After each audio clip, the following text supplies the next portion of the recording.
Hey.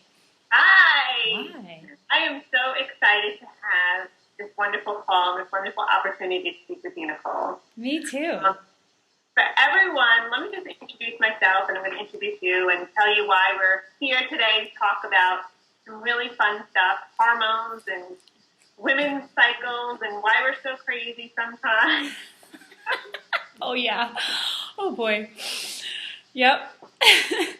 So my name is Christine Bove and I'm a feng shui expert and a fashion feng shui stylist. And I work with women in their homes and with their style.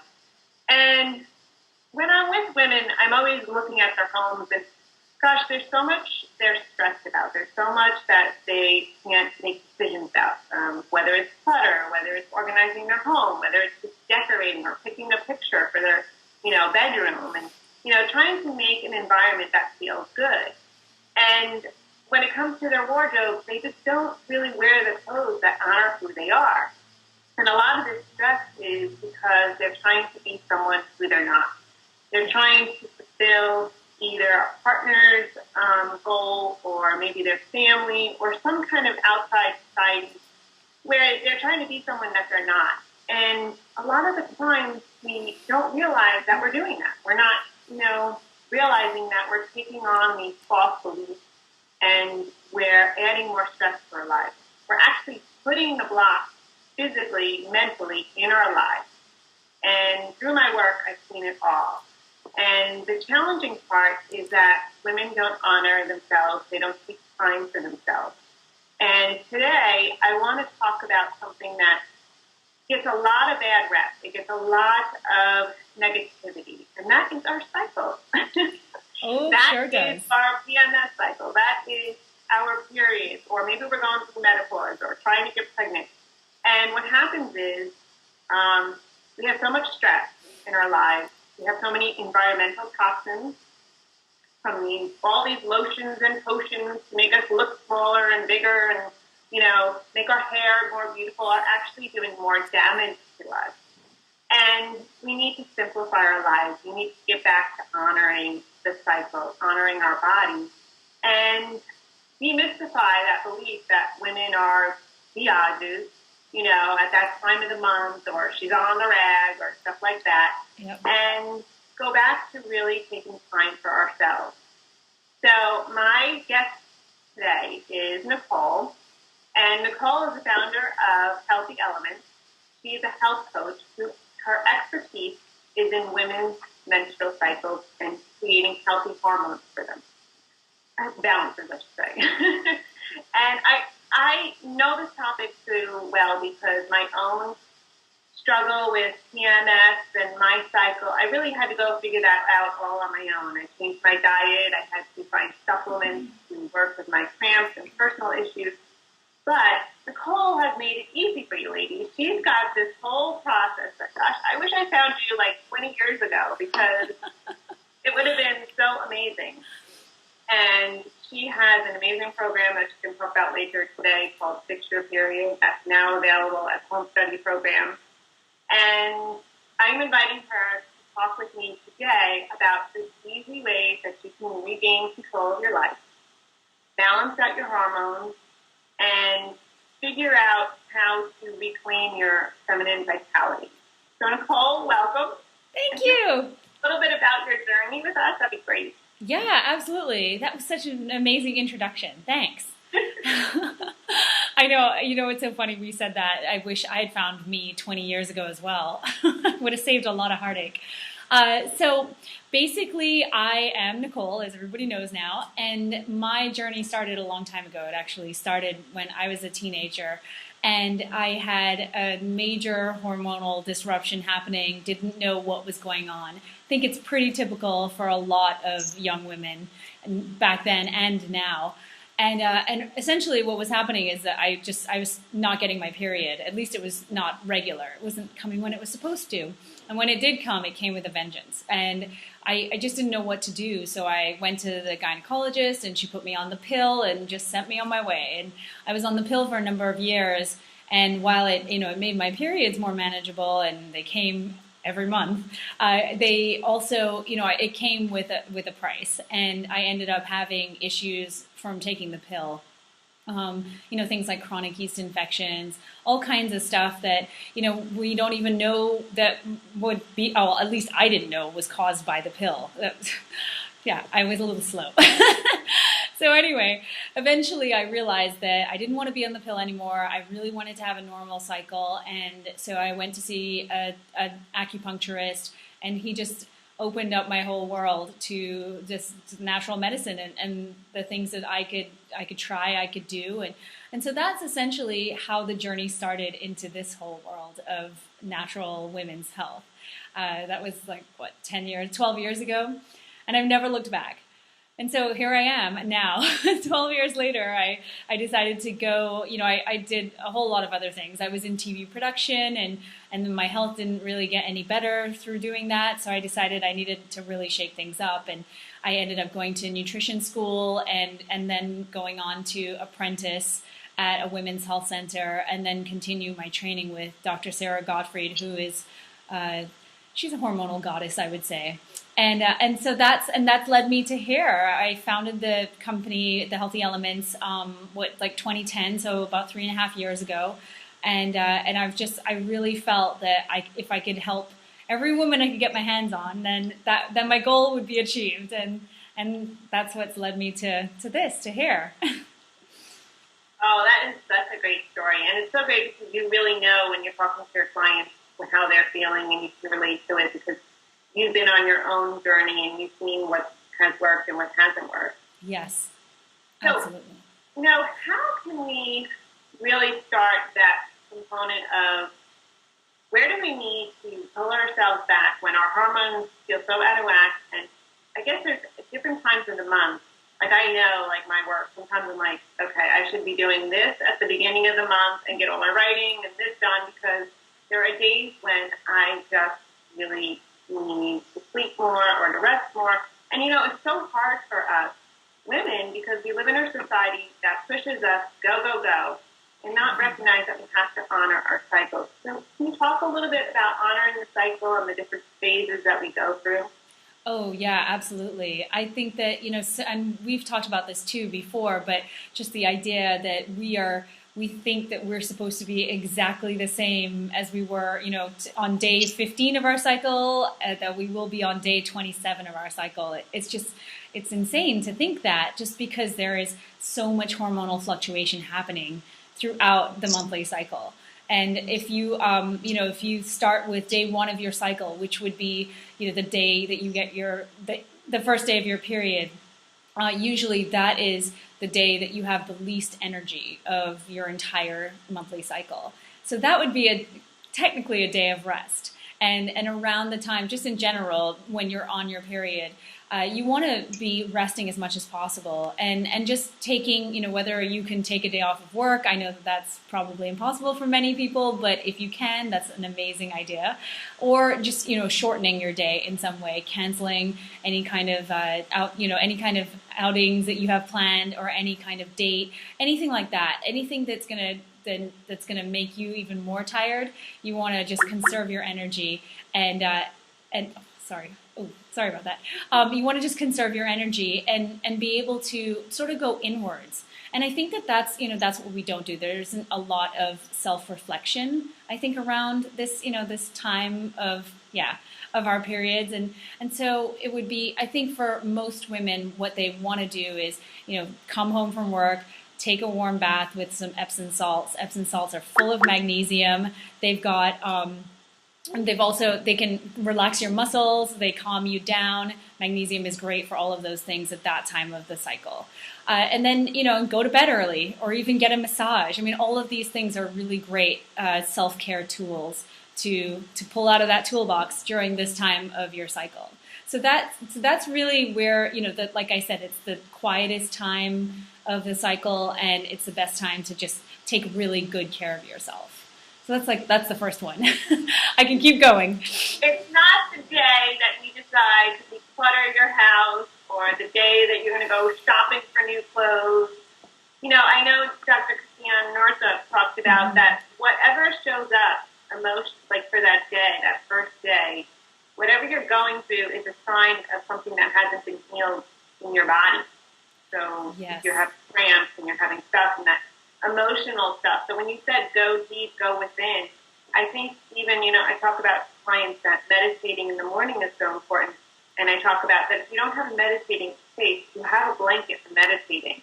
So, maybe that day of your first period, you have almost like a first period kit. Yes. Day where you can maybe take out a blanket or take out some essential oils or your favorite book or something that day that celebrates or journal what emotions are coming up so you can actually feel whatever emotions haven't been healed in yourself. Oh my gosh, absolutely. This time, like I said, this time of the month, you find, or at least if you start to pay attention, what happens is things come up. Oh, you talked about PMS and, we're labeled as the biatch all day, during that time, like the week before our period. And it really is actually just things that have come up for us that during our happier time of the cycle of our month around ovulation that maybe didn't really bother us or didn't really resonate with us. And then as our cycle progresses gets closer to our period, then suddenly all those things start to come up and we remember them and maybe they did bother us and now we're reflecting on them. And that's typically what happens. It's not that suddenly we morph into this raging lunatic. It's more that we're just now much more aware of all the happenings of the last month. And I agree with you, what you said about reflecting and what Dr. Northrup says too. She's incredible and she has so much insight. And I agree that, pulling out your journal and writing about what's gone on for the last month and how, how things have changed since the beginning of your cycle. And it's just so amazing that we get to do that. Every single month we get a do-over. I love that aspect of the menstrual cycle.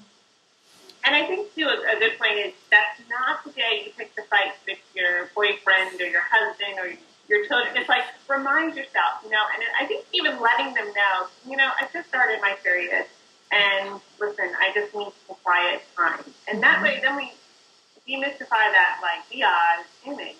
Totally. But, people are like, oh, well, you can't be alone. It's like, I need some time alone. I need some time to be by myself. I find, particularly for me with my period, that I'm super sensitive.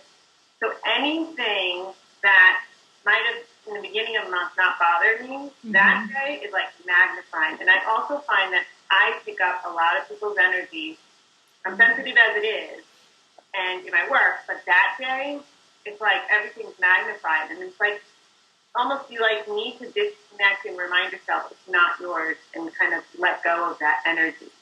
Totally. Oh my goodness. Absolutely. I am the same way too. I think most women are. A lot of women do need to be alone for the first day of their period, and maybe even a day or two before, a day or two after, and that's perfectly fine. I think I think that for many women we feel that we're not allowed to ask for that, or we're not. Yeah, it's just there's something wrong with us for wanting these things.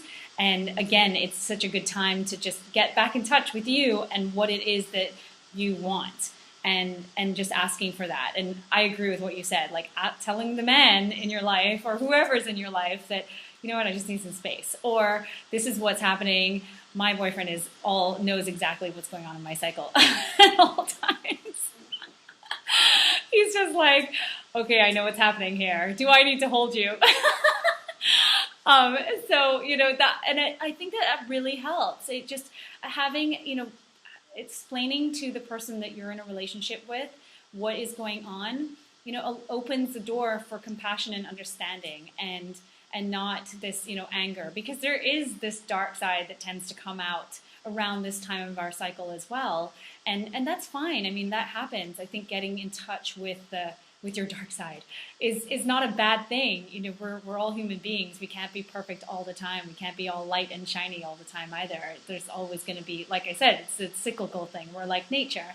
And so again, that time of your cycle, that's when it comes out most. And just being aware of how you react to things, obviously it just helps you continue to grow. Yeah, and then the more I study and the more I do my own self-improvement and everything, the more I become conscious of what you were just saying was, if I know what's going to trigger me, I know my faults, then it also helps you to gain more control and think, okay, that's triggering me. I don't have to take it out on this person because it's really not them. It's a reflection coming back to me of something that I haven't dealt with. Right. You know, I think in your period, it comes up to show you, hey, this is still stuff that you haven't worked with.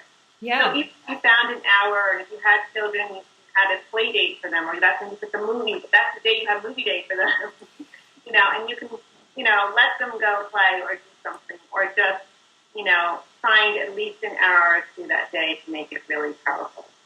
I totally agree too. I mean, it could literally be when you wake up in the morning and you have, you know, the first 5 to 15 minutes after you wake up, you just write in your journal, you write whatever comes up for you first. And, you know, a lot of women wake up with total, like, in anxiety and dread mode because they either haven't slept properly or they're beyond stressed for whatever's happening in their lives. And then, you know, and that just leads, I mean, that's a whole other hormonal discussion, which we'll probably get into. But, you know, the point is that I agree with you in that, you know, if you're able to just be focused and have some sort of grounding morning routine, that I find helps tremendously. It helps me. If I don't do that, I'm just a scatterbrain idiot all day. It's just crazy. So I find that if I write something in my journal every morning and do a little meditation or whatever it is, something along those lines, make sure that I get like a good breakfast, then the rest of the day is usually smooth sailing. But if, you know, you start your day and you haven't just had that little grounding routine, then I think that, again, it just leads to, you know, it sort of spirals. I think the day just then spirals out of control, usually.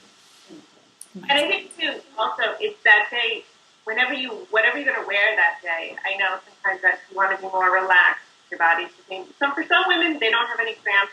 For me, you know, I've dealt with that. It's like, I just want to be more relaxed. But you kind of have, like, a certain wardrobe, or, you know, your pants are not those tight pants that day because you're feeling bloated or something.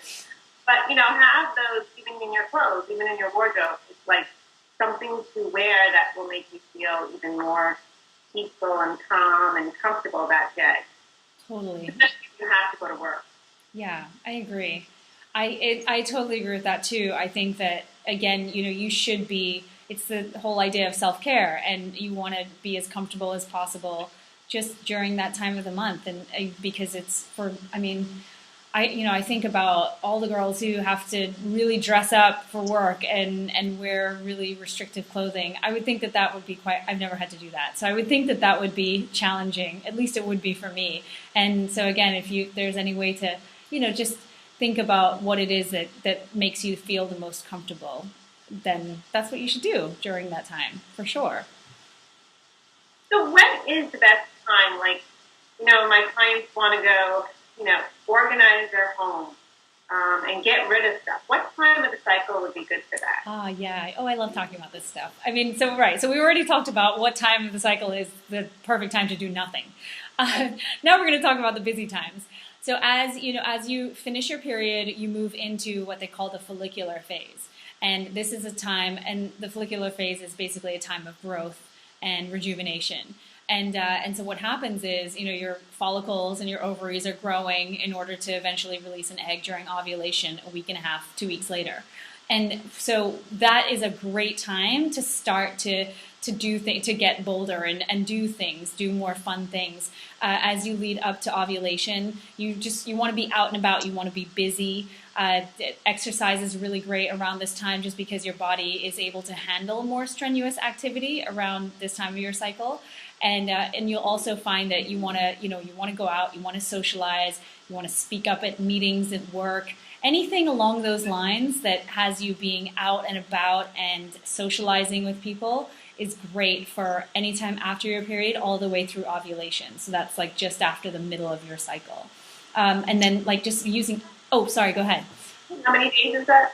So that's after your cycle. Are you talking about from the last day of it, or do you go back to the first day? So the first day is actually the first day of your period. And so usually periods last anywhere from 3 to 7 days, depending on each woman. And so the time after the end of your period to the time of ovulation. So that's usually 7 to 10 days. So that's the follicular phase. And so this is the time to start to rev up. And like I said, your brain skills, your language, everything is really great at that time of your cycle because testosterone and estrogen are building and building. And so testosterone, boosts your libido, which is a good thing. And it also boosts your confidence and things like that. So you'll find that you're more driven, you're more focused. And then estrogen is kind of the same thing. They work hand in hand. And so, like I said, it's a good time to go on a date. Ask somebody out, be brave. It definitely makes you more brave. And so for women, you'll find that going, obviously for women, you're women, not men. So for your ladies, great time to, go shopping, make big decisions, life decisions, homework decisions. All of that would be around ovulation time. So that's around the middle of your cycle, anywhere from days 12 to 17. Those are really great days. And you'll find also with estrogen too, it makes you less hungry. So you find that you're like your thinnest around that time. So clothes look really good, your skin looks really good, your hair looks really good. All of these things, it's a great time of the cycle to do all of that stuff. Yeah, so that's when you ask for a raise. That's when you ask your man for something. So that's at 7 to 10 days after your period. Those are the golden days to go shop for your home, to find new clothes, if you're thinnest that day, you definitely want to go shopping for clothes. You want to know those breakdowns. To organize your home, make decisions, to buy a house, those big things, it really should be done. Yeah. So then, now that the 10 days over, what comes after when we start our menstruation? No, we start. So that's your period, and then it's ovulation, and then after ovulation, we go into the luteal phase. And so the luteal phase is the phase that lasts from ovulation all the way until your next period. And so it's at first it's really great because you're sort of coming off the high of ovulation and all the good feelings. And then what happens is estrogen and testosterone start to dip. And then progesterone starts to rise. So progesterone goes kind of like that. It's like a big hill over the time of your luteal phase. And progesterone is a hormone that actually keeps you calm. It's the hormone that raises your body temperature. That's how if women are tracking their cycles, that would be what raises their temperature after ovulation happens. And so the estrogen, as it starts to build, you'll find, they call it the natural Valium because it's supposed to technically calm you down, help you sleep. It's a natural anti-anxiety hormone, which is a good thing. And so what happens is, like I said, estrogen and testosterone go down and then progesterone rises, and you'll find yourself wanting to wind down a bit as you get closer to your period. And then you'll also, like I said, want to, make more time to rest. This is a time for nesting, looking after your home, personal things, any kind of personal to-dos, just little things like, making dentist appointments, all of that kind of stuff you want to do around this time just because you're not so focused on being social and out and about. You're more focused on you and you're going more inward as you prepare for your period. And I think that's a good point because that helps women to not feel like, oh, I'm so... what's the word when we go in our cave kind of thing? Introverted? Introverted? Is that? Yeah. Introverted. I know, it's just recognizing, okay, now I need a little more quiet time. Now I need to, calm down, not go out as much. I need to, maybe bond with my family a little bit more with that. And it's really good if we recognize that instead of what most women do is beat themselves up because they feel forced to go out at that time. They feel forced to do things. So maybe if you have a lot of obligations, you only do 2 of them, and you rest before them, or you prepare yourself energetically before these events by, giving yourself a lot of meditation, maybe some affirmations about self-love because you're opening up to, being around a lot of people that you may not want to be around. Yes, absolutely. And that's the thing, that's why I always say to try and plan, if you have a big event happening or something like that, plan it around ovulation time or just before ovulation so that, you really feel like being out and about. Whereas, at this time, especially that week before your period, you want to just, you find yourself wanting to just be away from people. I definitely do. Have you ever noticed that? Yes, and sometimes I just want to be home, and then there's other times where I really do want to be out and about. And the more we talked about it, I'm like, yes, that makes so much sense. I know, right? And it's like if I understand this, then I'm not going to beat myself up. Then I don't go into that whole negative self-talk to me. It's like, oh, it's just my time of the month where it's more quiet time. And if you can get in control of this, maybe you have some suggestions on apps, but I actually found an app that actually you put in your date, your time, when you had your period. And it's so cool because you can go and you can see that calendar. Yeah. And it's so easy to track it that way. And definitely. Then you go, oh, okay, so, let's go out this week, or, this week I'll do this, or maybe I'll do my art and painting, this time of the month, because that's when you're most creative, especially if you're an artist or you're a writer. Mm-hmm. You want to make sure that you tap into that time and take total advantage of it. So you're not doing it in a period where you're only just going to beat yourself up because your creativity's not flowing. Totally. I know. And actually around that time when when progesterone starts to rise and all the hubbub calms down, you actually do feel more creative. So it is a really good time to do all that stuff, to do artwork, to do anything that you deem to be creative in your world. And so it's good that you said that, actually, because I didn't even think to say that. And it's true, it's a great time. So that's the strength. You want to think of these things as not weaknesses, but strengths. You have different strengths at different times of the month, rather than, oh, I'm the worst person in the world at this time of the month, and I crave chocolate, and I'm this, and I'm that. And we just give ourselves such a hard time, and it doesn't really need to be that way. Yeah, and I'd like to talk about the food aspect, but I just want to, before we get there, I want to talk about getting pregnant, because I do have a lot of clients who I've helped get pregnant. One great client at 43, she got pregnant. Wow. And it was really, we really worked on it. I talked to her a lot about when women come to me and they want to get pregnant, they want to use feng shui to do that. I talk about the home.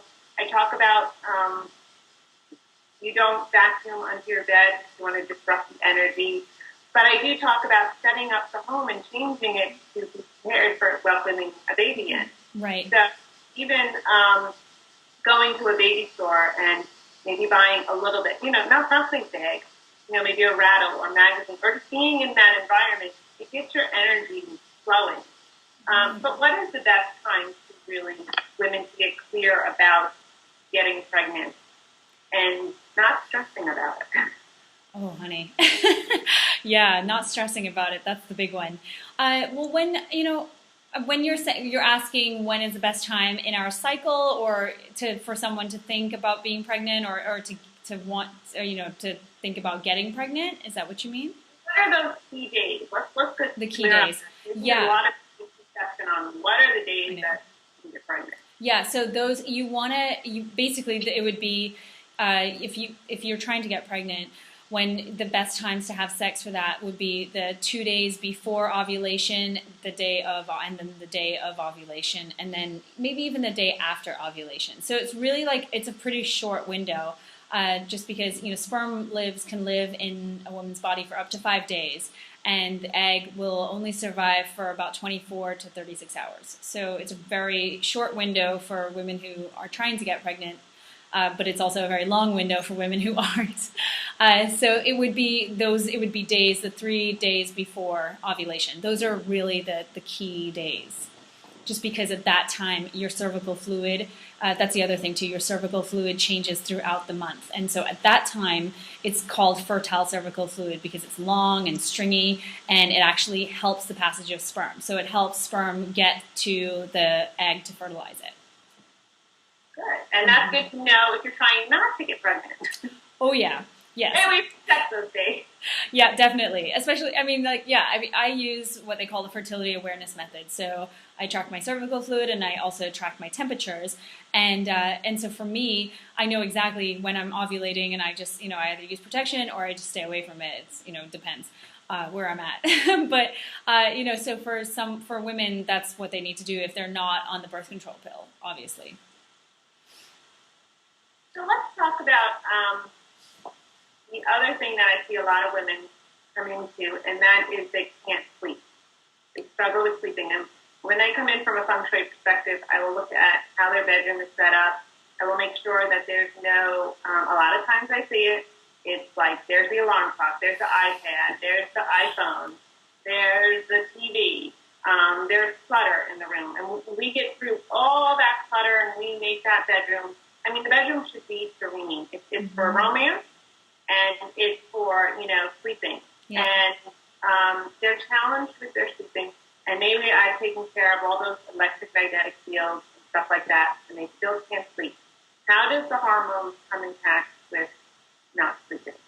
That's a really great question. And I love your perspective too, because, I don't really, I think about the electronic aspect of it, but that's about it. I don't really coach more on all that stuff. So I think it's very cool that we're talking about all of this. From a hormonal perspective, usually the culprit is cortisol, and that's the stress hormone. It's everybody's enemy, usually.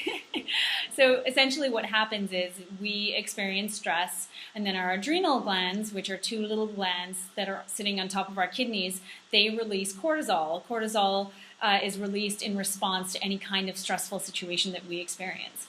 The problem is that we are in a constant state of stress for the most part. Most women or most human beings are. And so what happens is our adrenals are just producing cortisol all the time in order to meet that demand. Cortisol is great in the short term. It helps you to get up and go. It gives you that drive. It gives you the energy to get through a stressful situation, to get through your work day, whatever it is, to get through the traffic. But the problem is that if we're doing this, we're experiencing this kind of stress and it's unrelenting over time, we end up with adrenals that are just producing a lot of cortisol, and eventually they burn out. And when you burn out, you're going to know you've burnt out. There's a lot of things that happen, but one thing in particular is the inability to sleep or complete exhaustion. So there's varying stages of what we call adrenal fatigue. And that first stage is alarm, where your adrenals are just producing a ton of cortisol. And so at that stage, that would be the time where a woman might feel that she can't fall asleep very well. It takes her a long time to fall asleep. She may wake up in the middle of the night, like 2 or 3 in the morning. That indicates that her cortisol levels are off, or at least it would indicate that to me. And that maybe her cortisol is doing like a little spike right in the middle of the night when it's not supposed to happen until about 6 in the morning when she's getting to the point where she's waking up. So that would be usually the culprit behind it. And this again is related to this unrelenting stress that so many of us are experiencing and just not doing anything to address it. So that's essentially why women would have trouble sleeping. I talk about too that hour before you go to bed, you really should unwind, disconnect from the TV. And what I do is I get I've got lately some essential oils, and I come with a cream, and I actually start massaging my feet so that it can ground my energy, because they're so in our head. Yes. I think trying to go into the bedroom and then with our head shattering and still trying to play the whole world, how do we expect to go to sleep? I know. So you could, I also take a shower before. I have some sea salt scrub that I love to put on my body. Nice. And then do that foot massage, especially if you really are challenged to sleep, because you need to ground your body, and then that's the perfect time for a little more self-love, writing in your journal, maybe 9, because 9 is a very auspicious number in Feng Shui, 9 gratitude statements of your day. But if you can come down from, is there anything from a supplement-wise that women can do? Oh, yeah. Definitely. Yeah, absolutely. There are a couple of things, actually, especially if you do relate to what I just said about a feeling that maybe you have high cortisol or dysregulated cortisol. One of the big ones is magnesium. So so many of us are deficient in magnesium, and unfortunately, it is required for well over 300 processes in our bodies. I think it's about nearly 80% of the U.S. population is deficient, and I'm sure, I was just saying this today actually to somebody else, I'm sure it's like a worldwide phenomenon, it's not just us. And the problem with that, the reason for that is just because of deficiency in food. So magnesium is a great one. The brand that I love is Natural Calm. It's a powder you mix with a couple ounces of water and drink it. Women tell me all the time, and from my experience too, drinking it before bed really calms you down. It's one of those minerals. It's that just like reduces stress, reduces feelings of stress. So it's really great for that. It also helps with any kind of bowel issues. So anybody who has chronic constipation, I know I had to go there. Magnesium really helps with that. So, and I know I said it because so many women do. So that magnesium is a great one. Another one another herbal supplement for high cortisol is rhodiola.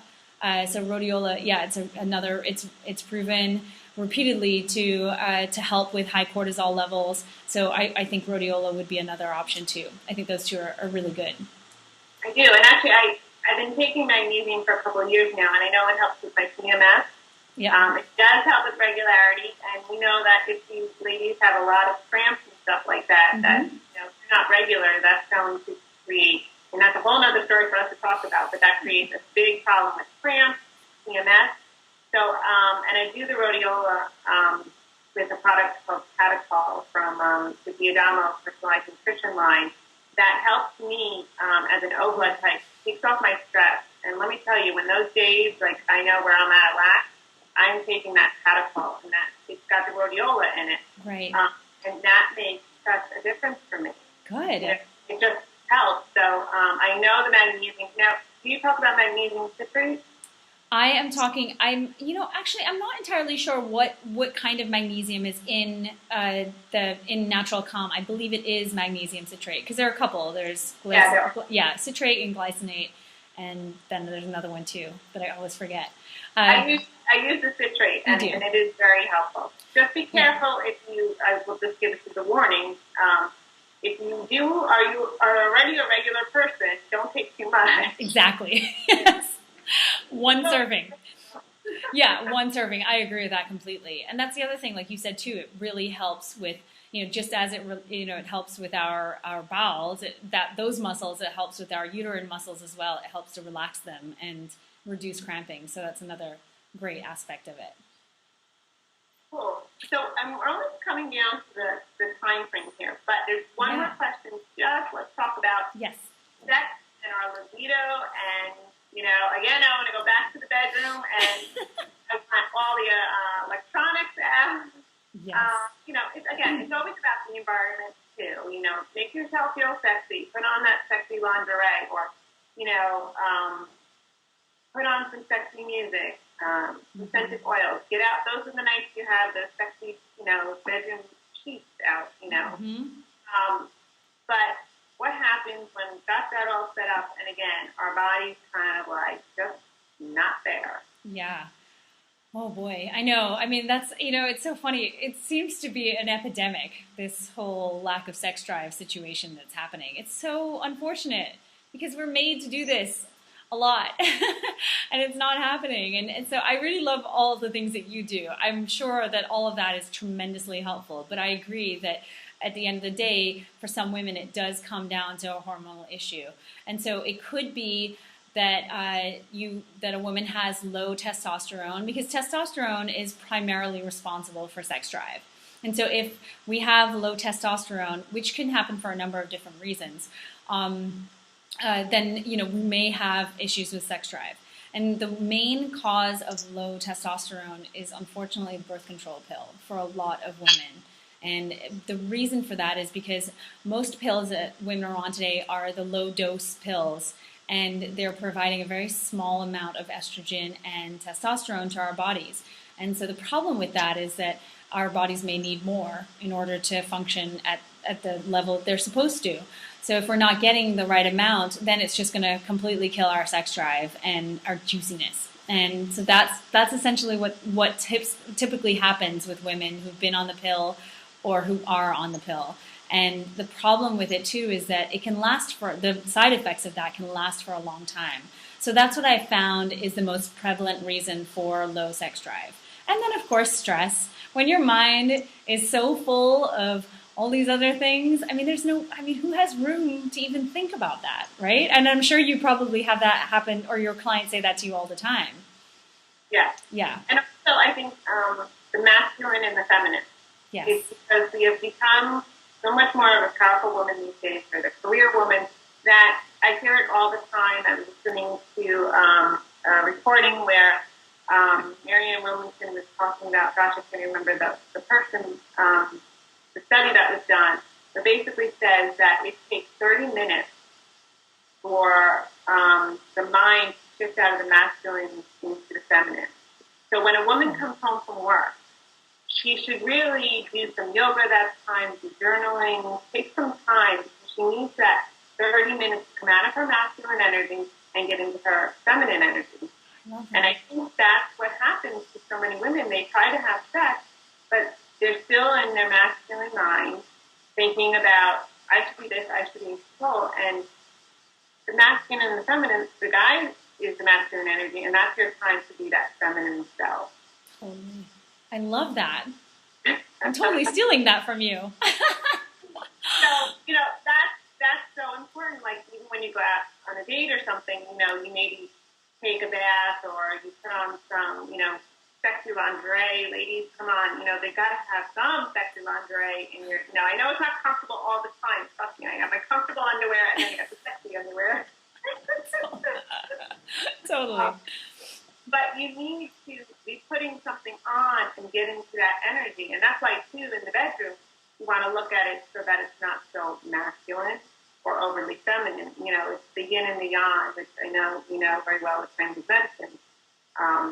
So is there anything women can do supplement-wise to help that, or?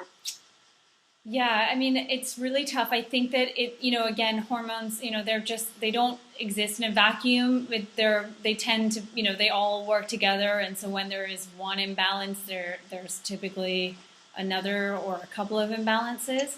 And so what I have found with raising testosterone or raising sex drive, there is one, and I'm cautious about recommending it because people tend to take too much, but also it can have an effect on our thyroids as well, and that's maca. I don't know if you've heard of it or not, but maybe you have. ACA? MACA. Okay. Yeah. So it's basically a root that's grown in the Andes in South America. It's very popular now. A lot of women take it. The problem is with maca is that it can act as a goitrogen, which means that it can hinder your thyroid function. It can actually hinder your thyroid from creating the thyroid hormones that it needs to create so that you have energy and you function well. I've also found, too, that women with low sex drive tend to have thyroid issues. So it is something, again, it's all connected. And so it's a lot more complicated than just doling out, advice on a supplement or, you know what I mean? It's just that kind of thing. So, and that's the problem, is that we take little bits here and there and we try them and we're not sure how much to take, that kind of thing. But with maca, I suggest it to try. I would say, try it for a couple of months and see how it goes, but only take a quarter of a teaspoon. So literally like 1,000 milligrams a day at the most, just to try and see if it does work. But it usually helps a lot of women with any kind of low sex drive.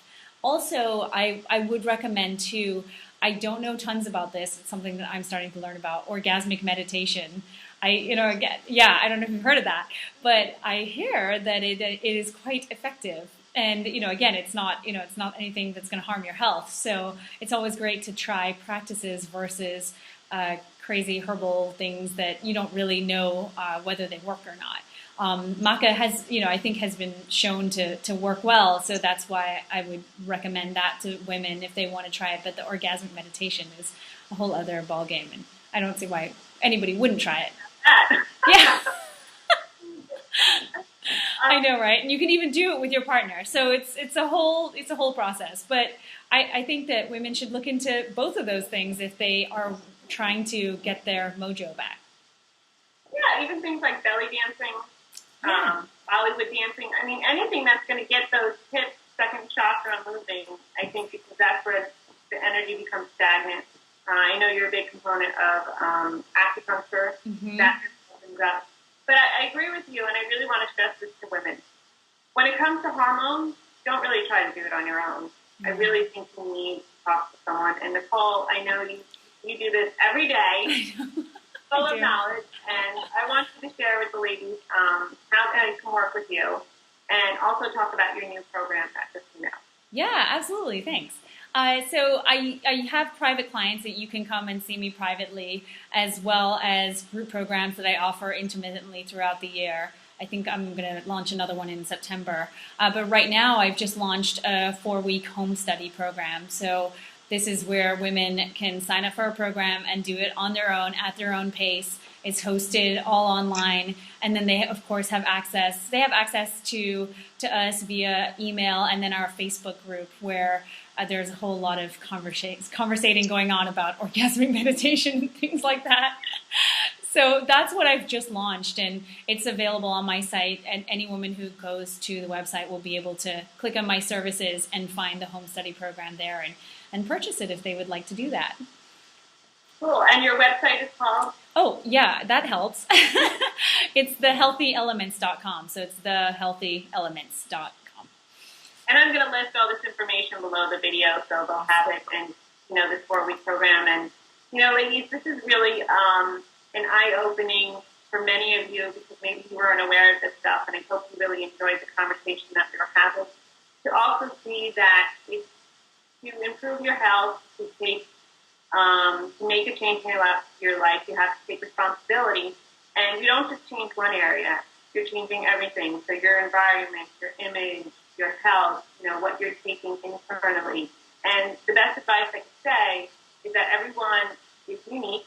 So one process may work for that person and another process may work for them. So if you can't figure it out on your own, ask for help and really find a process that combines all different techniques that work for you. And I hope you were able to, introduce you into 2 different systems, showing you how important it is and how to become aware of you have the chance to make a change in your life. And, it's up to you. And it's hard, right, Nicole? It's not easy. We talked about this last week. I know. I mean, it's not, absolutely. It's not, I don't think it's hard necessarily, but it takes effort. And it definitely takes someone being present. So do you want to add any last comments before we close off? Not really. I would just say that, I really think that it's a situation. I think nowadays many women find themselves in a situation where they are no longer getting answers that, valid answers from mainstream medicine, from their doctors. And that's just because medicine only goes so far, and there are a limited number of answers that you're going to get. And they're now starting to really take their health into their own hands, just like what you were talking about. And that takes a lot of, personal responsibility. But I think it's really happening because, this one-size-fits-all medicine isn't working anymore. And so I love what you're doing, and I really think that it's a perfect complement to what I do in that, you're addressing the sort of external environment, whereas I'm sort of addressing the internal environment. And again, I think that it's amazing that women are at this point now where, they're starting to look outside of traditional methods to healing, and they're using services like yours and like mine. And so that's pretty much it. Those are my 2 cents. All right. Well, thank you, Nicole, for all your knowledge and expertise. And ladies, if you really like this, because I feel like there's so much more I want to talk about, go into more stuff. Maybe we can plan some more calls. I know. Together. I think we need a series. Awesome. Right. Thank you, ladies. Thanks. Thank you. Bye.